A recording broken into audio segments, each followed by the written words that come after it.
Payg'ambarning xalifasi Hazrat Abu Bakr davridagi jamiyatga bir nazar. Islom jamiyatining bu davrdagi eng ko'rinarli aloyidligi hech shubhisizki bir-biridan farqli tabiqalarning bo'lmasligi. Bu davrda jamiyatning har bir a'zosi xuddi targ'oqning tishlaridek teng barobar bo'lib, jins, rang, hatto huquq va mas'uliyat jihatdanmi ularning orasida hech qanday farq yo'q edi.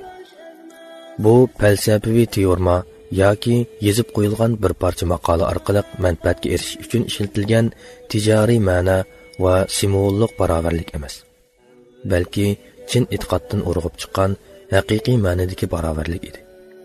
Bu jamiyatda cho'nglar hurmatlanib, kichiklar izzatlanadi. Kim muhtoj bo'lsa, oldi bilan uning ehtiyoji qamdaladi. Butun jamiyat barliq a'zolar bilan bir-biriga yordamlashadigan va davomli hamkorlashadigan cho'ng bir oilaga o'xshaydi. Xalifa bu jamiyatda faqat hokimiyatning simvoli bo'lib, undan boshqa hech qanday alohida imtiyozga yoki ustunlikka ega emas edi. Xalifa ulug'i, kiyim-kechigi, yemak-ichimigi, turalg'u joyi va shaxsiy ishlar e'tibori bilan jamiyatning boshqa a'zolaridan hech qanday farqi yo'q edi. Shundaqla o'zi yoki oilasini alohida tabiiy sanab, boshqalar erisholmaydigan manfaatlarga o'zlari erishalaydigan har qanday bir sifatimi yo'q edi. Aksincha, xalifa jamiyatning oddiy fuqarolaridan biri edi. Xalifa o'zining bir yurish o'zgacha alohidliklari, islomga bo'lgan sadoqati, e'tiqodi uchun amir va qo'mondon o'rniga yuksilib, ummatiga texmi yaxshi xizmat qilish uchun ko'rsatgan fidokorliklarining turtkisida bu o'ringa yetgan kishilar edi. Xalifa jamiyatdagi oddiy fuqarolar orasida yashaydi.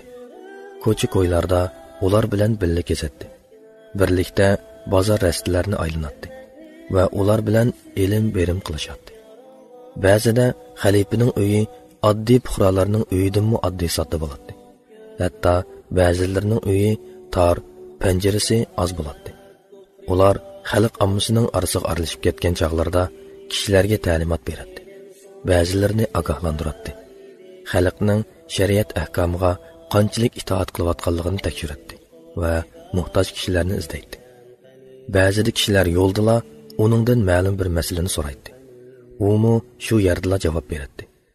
Yig'ilishlarga ketiladi, fikr almashtiradi. Xalqning ehtiyojlari, davlat va jihad masalalari, urush sepidagi islom qo'shinlaridan kelgan xabarlar haqida munoziralashadi.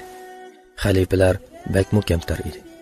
Masalan, Payg'ambar alayhisalomning xalifasi Hazrat Abu Bakr qo'shinlarining qo'ylarini saqatdi. Kechalari fuqarolarning orasidagi vaziyatni kuzatish, kontrol qilish, ehtiyojlarni so'rash va xotirjam qilish uchun ba'zida tong otqucha ko'chani chorlaydi. Bo'libmi Osama ibn Zayd qo'shini oldingi safga avatilgandan keyin Madinada askariy kuch qolmaganlikdan shaharning cho'ng yo'l va ko'chalarida qorovuldak aylanib kuzatdi. Hazrat Abu Bakrning xalifalik davrida islom qo'shini bir tarafdan murtadlarga qarshi urush qilish, yana bir tarafdan fatihlar elib berish uchun oldingi safga otlangan edi. Madinada Hazrat Umar, Hazrat Ali, Talha, Zubayr, Abdurrahman ibn Auf, Said ibn Abu Waqqas, Abdullah ibn Mas'ud, Usayd ibn Hudayr va shuningga o'xshash cho'ng sahobalar qolgan edi. Bular jihoddan qochish yoki kaynida turish uchun qolmagan, balki ularning fikrlaridan foydalanish, lozim bo'lganda o'zlari bilan kengayishish, shundaqla Madinani qo'g'dash maqsadi bilan xalifa shaxsan buyruq va talab qilib elib qolgan edi. Darvaqa bu shaxslarning har biri bundan burun aytib o'tganimizdek Madinaning eng muhim strategik o'rinlarini nazorat qilgan edi.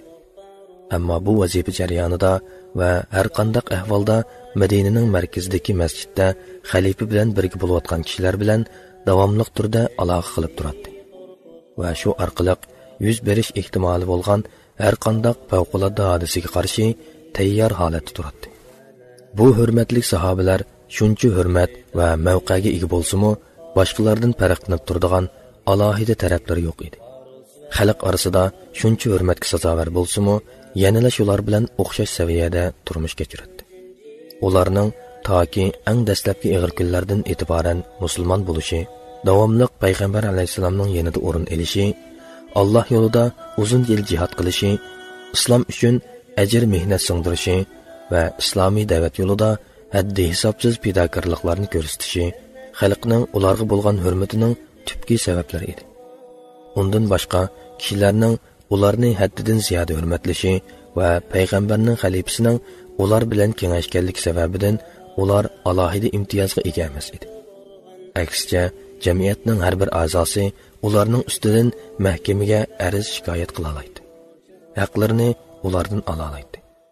Har kim ularga xohlagan shaklda javob bera oladi. Ya'ni ularning hech kimdan alohida imtiyozi yo'q edi. Mujohidlarga kelsak, ular o'zligidan qo'shinga ketilib jihodga chiqadi. U davrlarda askarlik rasmiyati yoki majburiy harbiy vazifalar yo'q edi. Kishilar yoki shahidlik martabasiga yetish yoki Alloh yo'lida insonlarning islomga kirish maqsadi bilan zafar quchish uchun jihodga chiqadi. Ularni jihodga turtki qilgan birdan-bir omil islomning ahkomlarini o'rindab, Allohning roziligiga erishishdan iborat edi. Bu mujohidlar bir tan, bir vujudga o'xshaydi. Iymon qarindoshligi ma'nosida o'z oralarida haqiqiy qarindosh edi. Maydonga kelgan bir qator voqealarda o'z yanidagi qarindishini dushman hujumidan qo'g'dash uchun o'zini uningga dalda qila oladi. Biri boshqa bir musulmon qarindishini qutuldirish uchun o'zi shahid bo'ladi. Bu mo'min qarindishini qutuldirish uchun jon fidolik qilganligi va qarindishini o'z jonidanmi a'lo ko'rganligi uchun edi. Qo'shinda eng oddiy askardan to eng oliy qo'mondongacha barliq askarning tamoqi o'xshash edi. Kiyimlarimi bak oddiy va bir-biridan ancha farqlanib ketmaydi. Bu jihatlarda navkar bilan bosh qo'mondonning orasida darajada asosan farq yo'q edi. Hatto tamoq tarqatadigan vaqtda qo'mondon hamma askarga o'xshash tamoq tarqatilmaydiganligini bir-birlab so'rab tekshirdi. Askarlarning o'xshash tamoqdan o'xshash miqdorda yeganligini aniq bilmaguncha o'z tamoqidan bir luqma yemaydi.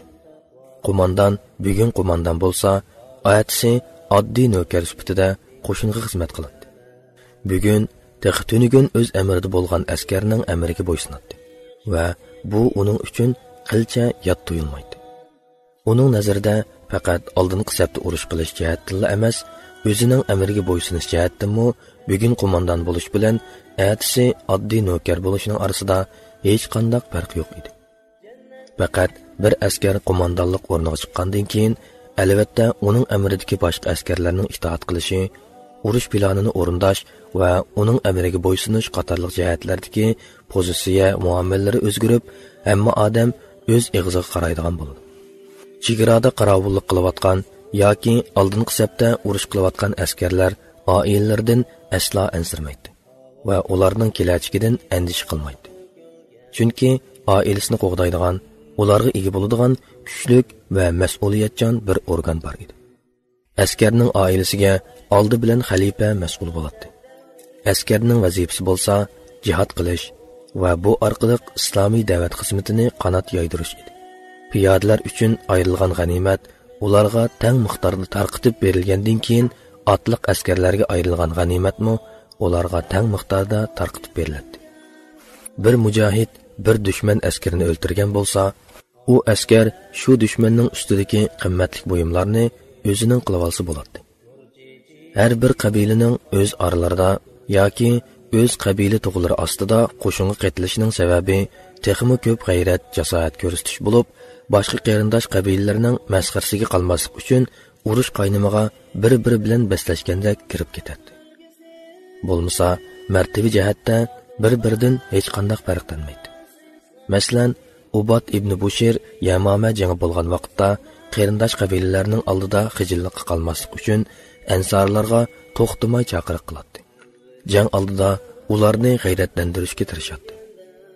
Urush vaqtida shahar va yezi cho'llarda ayollar, kichik bolalar va yashanganlardan boshqa hammaylan oldingi safga ketiladi.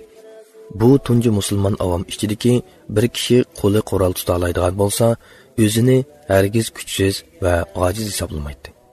Shunga urushga chaqiriq qilingan hamon 80 yoshdan alqigan qanchalik bovoylar qo'liga qurolni elib, oldingi safda yoshlardan qilishmay qahramonlarcha urush qiladi. Chunki jihad har bir qahramonning eng muqaddas g'oyasi edi. Urushga qatnashmaganlarga kelsak, ularmi o'zlarining ichida eng yuksak darajada hamkorlashadi. Kim bo'lsa bo'lsin, oralaridagi bir kishiga xuddi o'z oilasining bir a'zosiga qaragandek qaraydi. Bir-biri bilan bo'lgan muomala va ilm berimda bakmu astoydil bo'ladi. Hargiz bir-birini aldamaydi, soxtapazlik qilmaydi. Bu jamiyatda hiyla-mikr va g'avg'o degan ishlar yo'q edi. Madomiki islom shariati bu xil ishlarni cheklagan ekan, undaqda bu temada surkilish paydo qilishning hech qanday foydasi bo'lmaydi. Shundaqla jamiyatning har bir a'zosi amalining boricha o'zaro hamkorlashishga tirishadi. Oralarida gunoh, jinoyat yoki xijillikqa qoladigan ishlar hargiz yuz bermaydi. Chunki islom shariati axloqsizlikni cheklab, xato yo'llardan qattiq to'siydi. Islom shariati haqiqiy ma'nosi bilan yo'lga qo'yilgan bu mazgil ichida maydonga kelgan jinoyatlar qo'l bilan sanolg'udek darajada oz edi. Ayollarga kelsak, ular o'zining asl rolini joriy qildirib, o'ziga tushgan vazifani ado qiladi. Ayollarmi erlarga o'xshash bir jamiyatning muhim tarkibiy qismi edi. Ular ummat muhtoj bo'layotgan ba'zi xizmatlarni bilib turadi. Shunga ular bolalarini islom tarbiyasi bilan cho'ng qiladi. Ularning qalbini iymon bilan to'ldiradi. To'qallari bilan o'z oji sing'illaridek ap o'tadi. Qo'shnilarga samimiy muomala qiladi. Ularning azob va xushalliqlariga o'rtoq bo'ladi. Ularga musibat yetganda tang ko'z yosh to'ksa, ularning xushalligiga bo'lsa, tabassum bilan xursand qiladi. Ular bilan birlikda bo'lgandila, ondan o'zlarini baxtiyor bo'la oladiganligini his qildirib, o'zlariga tushgan vazifalarni to'liq o'rindashga tirishadi.